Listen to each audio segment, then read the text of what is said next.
Imagine a doorway, a family sitting. Someone rises slowly, and the room inhales. No words for a beat. Then, at a market table, two people pause mid-bargain, the air held like a held breath. Later, at a pagoda, a bell finishes, and the space stays softly still.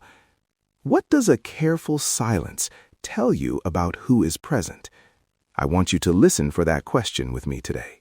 I can feel those moments already, the hush that makes room for respect. Let's explore that together. I'm glad you're here. Welcome to Ancient Echoes. I'm Samnang Bradley, and with me is Rachana Soul. Today's listening promise is simple. We will learn to hear meaningful pauses with curiosity and consent. We will not speculate about personal psychology or pry into private grief. Instead, we practice attentive humility. What this reveals is that silence is not absence, it's a social tool. We'll look at how it shapes conversation, ceremony, markets, and diasporic life, and we'll wrap up with exact phrases you can use before listening or recording. First, a short primer. Anthropologists and linguists often distinguish silence from pause. A pause is a measured break inside conversation, a turn-taking cue. Silence can be broader, a shared quiet that holds respect or marks transition. Listen for small markers, body orientation, lowered gaze, or a collective inhalation right before someone speaks. Anthropologically speaking, the same quiet can mean different things in different settings. The household pause that honors an elder is not identical to the market pause that signals a bargain. The nuance matters. Let me take you into a household scene. Picture a veranda at dusk. Children have put down play. An elder begins to tell a story. As the elder adjusts their seat, the room hushes, not because of fear, but because listening is a way of showing belonging. That silence marks respect. It also gives the storyteller space to choose words carefully. I remember sitting like that, listening until the story filled the evening. Sometimes the silence holds grief after a name is spoken, and the family waits together, containing sorrow without needing words. That containment is a form of care. The pause can also be a turn-taking device. In many Khmer households, the speaker waits for a soft inhale or a tiny nod before continuing. So watching bodies, where hands rest, whether feet shift, gives you listening cues beyond sound. Now picture the market, a place we often associate with noise. Yet even there, silence matters. When a buyer makes a firm offer, sellers sometimes hold a pause, a pregnant silence that tests the commitment. That quiet can be strategic, not submissive, but deliberate. At a stall I once watched, a customer called out a lower price. The vendor stopped mid-motion and simply watched the customer's face. That watching was a pause, a social meter. If the customer softened, the vendor smiled, and we moved. If not, the vendor returned to arranging goods. The pause did the bargaining for them. Silence can also carry social sanctions. A brief hush after a complaint signals communal judgment. No shouting needed. The quiet makes the disapproval visible. People recalibrate. Again, the function is social coordination, not necessarily hostility.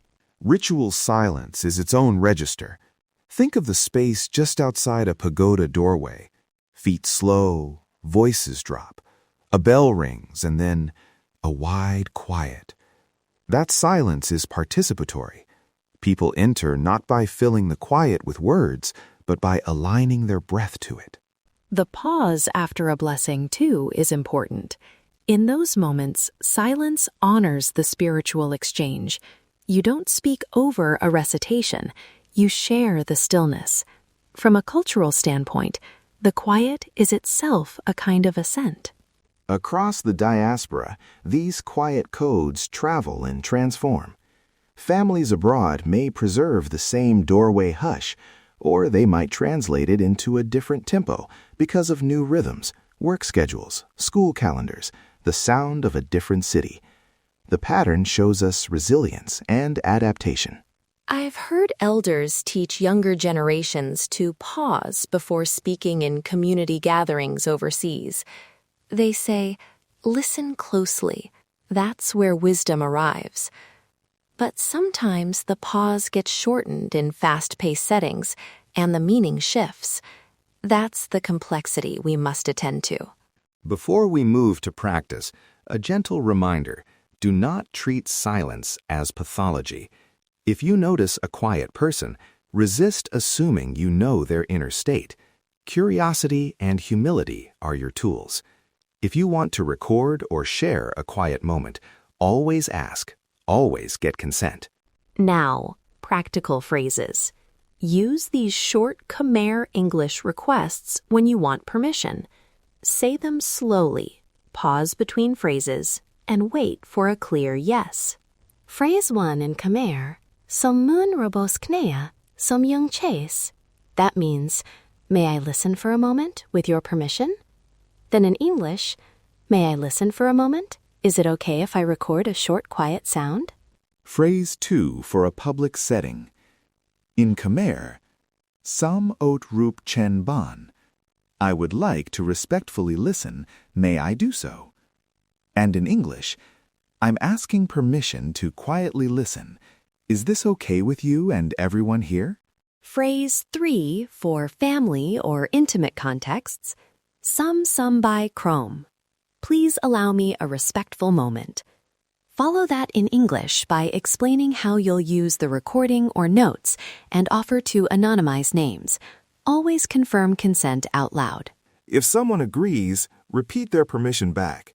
You said yes to this 15-second clip for community sharing, anonymized. That simple echo protects both people and researcher. And if someone says no, accept it graciously. That refusal is an important part of the social script. For listener submissions, please follow our consent rules. Only send clips you have explicit permission to share. In your submission note, who gave permission and how, and we'll anonymize people before we ever post. This helps us avoid exposing vulnerable moments. And now, 3 listening cues to help you identify meaningful silence in the field. Cue 1. Look for collective stilling. When multiple bodies straighten or slow together, that coordinated pause is a social marker. Cue 2.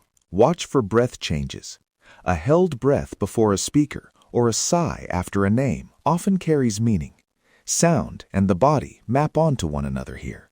Cue 3. Notice what follows the silence.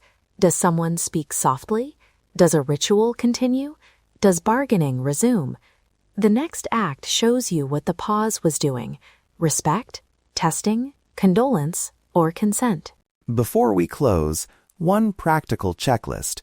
Always ask permission with the short Khmer/English phrases.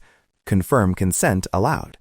If you record, limit clips to 10 to 20 seconds for sharing unless otherwise agreed. Provide context when you submit to us, where, who, and how consent was obtained. And a quick ethical note: do not make sweeping cultural claims from isolated observations. Silence varies by region, generation, occasion. The deeper story is always layered. Pair your listening with contextual reading or local guidance. To close, practice this week. Sit somewhere, on a bus, at a market, in a garden, and try to identify one collective stilling, one breath change, and one follow-up action. If you feel moved and you have permission, consider sharing a brief anonymized clip with us on social media. Tag Ancient Echoes and Samnang's YouTube so we can build a respectful archive of quiet learning. Thank you for listening with care. That attention is how culture keeps speaking. The cultural significance is enormous. Silence teaches us how to belong. Let's unlock the echoes of history together.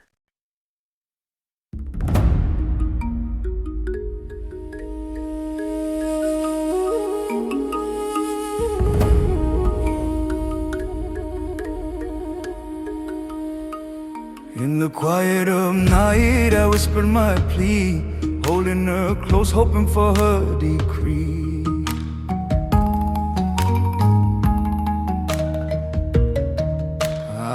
called upon spirits, asked them to guide, to take her heart and lead her by my side. So I drew her near, traced her brow so fair, my sight this way.